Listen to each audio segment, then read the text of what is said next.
Live TV, सच सबसे आगे। नमस्कार, आप देख रहे हैं द लाइव टीवी। आपके साथ मैं हूं हर्षिता सिंह।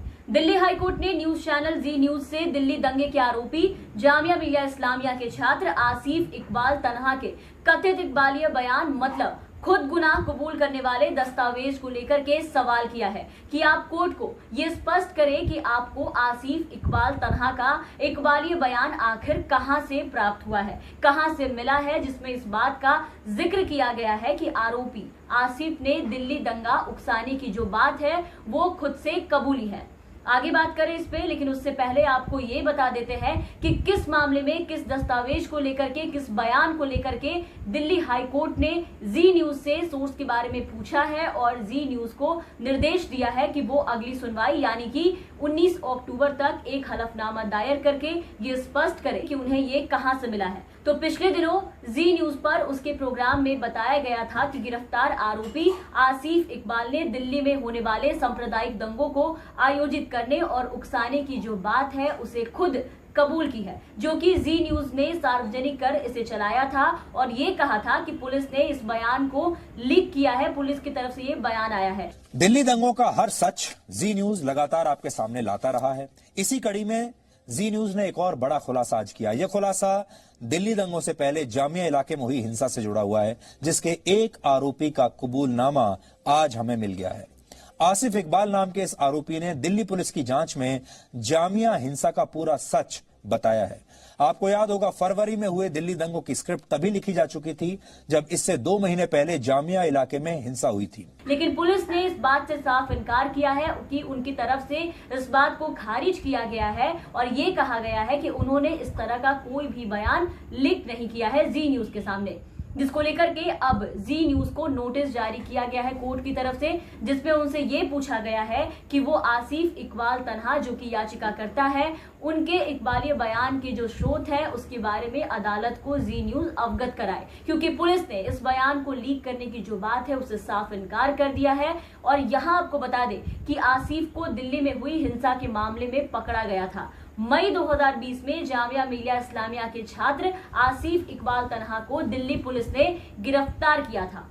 उन्होंने फरवरी महीने में दिल्ली में जो CNRC को लेकर के हिंसा हुई थी, उस हिंसा के सिलसिले में गैर कानूनी गतिविधि रोकथाम अधिनियम के तहत गिरफ्तार उन्हें किया गया था। उन पर ये आरोप थे कि आसिफ ने दिल्ली दंगों को उकसाने का काम किया है। साथ ही एक अधिकारी ने उस वक्त ये भी कहा था कि वो अमर खालिद, शाहजल इमाम, मीरन हैदर और सफूर जरगर का करीबी सहयोगी था, जो कि दिल्ली में एंटी-CA विरोध प्रदर्शन और उसके बाद हुए जो दंगे थे दिल्ली में उसके प्रमुख सदस्य थे, उसके ये बहुत ही ज्यादा करीबी माना जाता था। लेकिन आसिफ इकबाल ने अपना गुनाह कबूल किया है। इस बात को जी न्यूज ने चलाया है, वो भी बिना किसी सबूत के। जी न्यूज ने ये खबर चलाई है और उसने ये कहा है कि आसिफ ने दिल्ली दंगों को उकसाने की जो बात है उसे कबूल किया है। और इसके साथ ही जी न्यूज ने ये भी कहा है कोर्ट से कि उनके जो रिपोर्टर है उनके नाम, उनके सूत्र को गुप्त रखा जाए, इस बात को गुप्त रखा जाए कि उन्हें ये जो जानकारी है वो कहाँ से मिली है और किसने दी है। लेकिन कोर्ट ने इससे साफ इनकार कर दिया है, उनकी इस अपील को खारिज कर दिया है। कोर्ट ने जी न्यूज के उस अपील को भी ठुकरा दिया है जिसमें चैनल ने कोर्ट में अपने रिपोर्टर का जो नाम है वो गोपनीय रखने की मांग की थी। कोर्ट ने ये साफ कहा है कि आप ऐसे दस्तावेजों को सार्वजनिक कर रहे हैं जिन्हें सार्वजनिक नहीं किया जाना चाहिए और अब आप चाहते हैं कि आपका नाम, आपके रिपोर्टर्स का नाम, जिस सूत्र से आपको जानकारी मिल रही है, उन सभी चीजों को गोपनीय रखा जाए। बीते हफ्ते दिल्ली पुलिस ने कोर्ट में कहा है ये बात कि उनके किसी भी जवान ने कथित बयान लीक नहीं किया है। इसके बाद कोर्ट ने जी न्यूज से उसके सूत्रों का खुलासा करने को कहा है कि ये बताएं कि उन्हें ये जानकारी कहां से मिली। तो एक के बाद एक जी न्यूज अपने ऐसे कितने झूठे खुलासे के लिए कई बार सवालों के घेरे में आ चुका है, लेकिन इन सब के बाद भी उनके जो खुलासे हैं वो खत्म होने का या रुकने का नाम नहीं लेते हैं। और कोर्ट के इस निर्देश पर जी न्यूज के वकील विजय अग्रवाल ने ये कहा है कि पत्रकारों को उनके सूत्रों का खुलासा करने के लिए नहीं कहा जा सकता है, क्योंकि उन्हें विशेष अधिकार मिला हुआ है, जिसपे कोर्ट ने न्यूज चैनल के अधिकार पर सवाल उठाते हुए ये कहा है कि जब चार्जशीट भी दाखिल नहीं हुई है और आरोपी को भी एक्सेस नहीं मिला है, तब ऐसे में न्यूज चैनल दस्तावेजों को सार्वजनिक कैसे कर सकते हैं। तो अपने ही खुलासे और अपने ही सवालों में जी न्यूज खुद ही फंसते जा रहा है।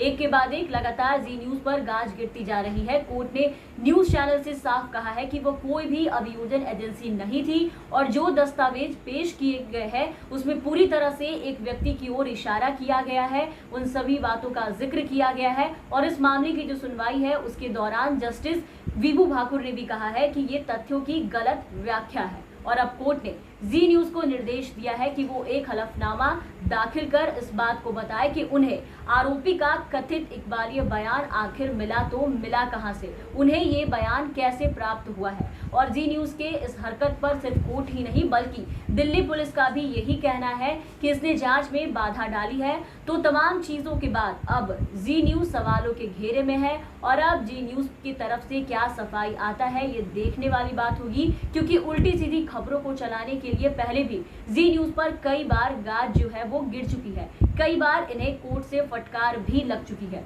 और जैसी खबरें और जानकारी जी न्यूज की तरफ से दी जाती है उसे ये साफ लगता है कि कोई दंगा भड़काए ना भड़काए, कोई दंगा उकसाए ना उकसाए, लेकिन दंगा जी न्यूज की तरफ से उकसाने का काम जरूर किया जाता है। क्योंकि आए दिन आप देखते हैं कि किस तरीके के जो न्यूज है वो जी न्यूज पर दिखाए जाते हैं, किस तरीके के खुलासे किए जाते हैं। और खास करके जहां बात हिंदू मुस्लिम की आती है वहां जी न्यूज अपने कार्य को बहुत ही अच्छे तरीके से निभाता है, बहुत ही अच्छे तरीके से उसे परोसा जाता है।